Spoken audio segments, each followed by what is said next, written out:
जय श्री गणेश।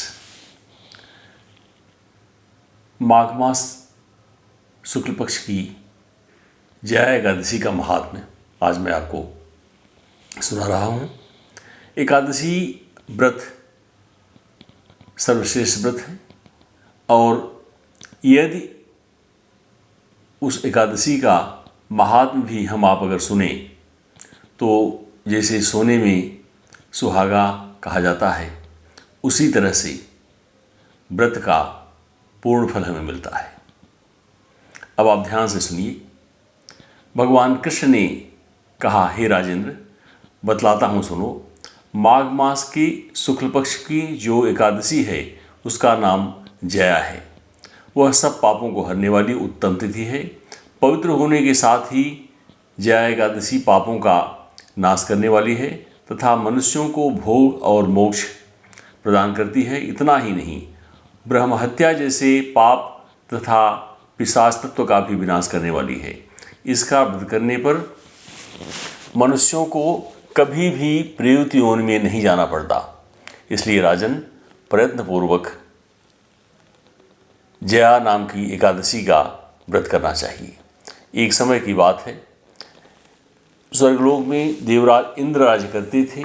देवगण पारिजात वृक्षों से भरे हुए नंदन वन में अप्सराओं के साथ विहार कर रहे थे। 50 करोड़ गंधर्वों के नायक देवराज इंद्र ने स्वेच्छानुसार वन में विहार करते हुए बड़े हर्ष के साथ नृत्य का आयोजन किया।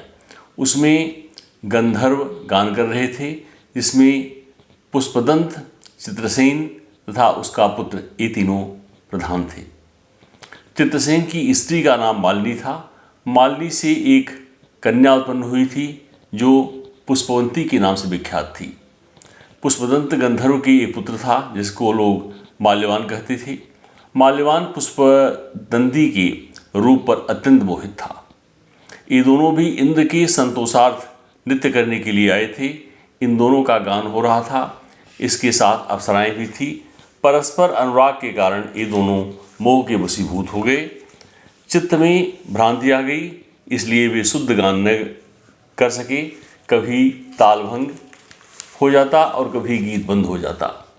इंद्र ने इस प्रमाद पर विचार किया और इसमें अपना अपमान समझकर वे कुपित हो गए। अतः इन दोनों को साथ देते हुए बोले, ओ मूर्खों, तुम दोनों को धिक्कार है। तुम लोग पतित और मेरी आज्ञा भंग करने वाले हो। अतः पति पत्नी के रूप में रहते हुए पिशाच हो जाओ।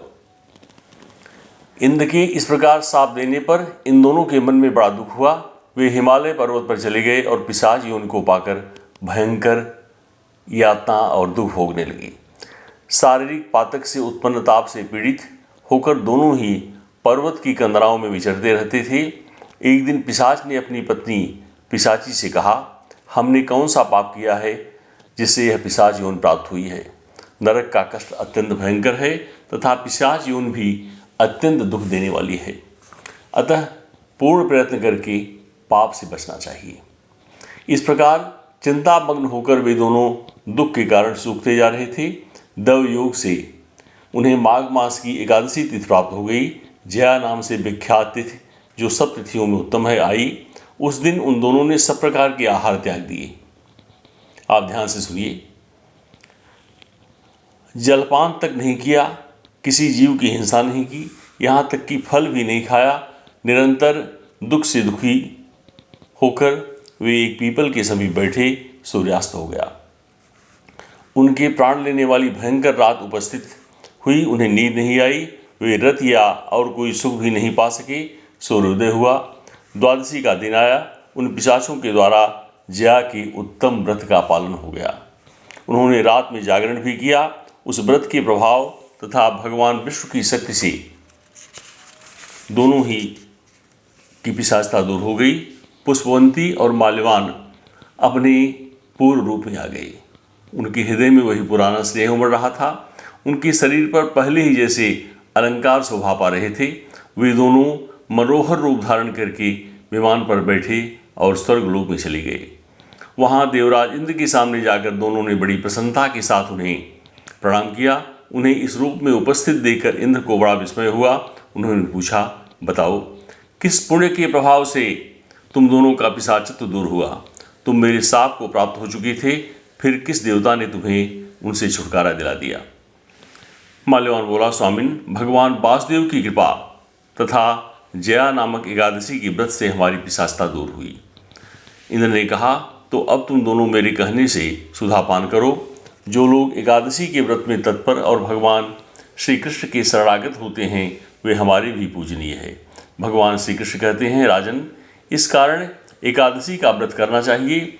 नृपश्रेष्ठ, जया ब्रह्महत्या का पाप भी दूर करने वाली है। जिसने जया का व्रत किया है उसने सब प्रकार के दान दे दिए और संपूर्ण यज्ञों का अनुष्ठान कर लिया। इस महात्म की पढ़ने और सुनने से अग्निष्टोम यज्ञ का फल मिलता है। अब आइए 2 बार भगवान नाम संकीर्तन कर लें।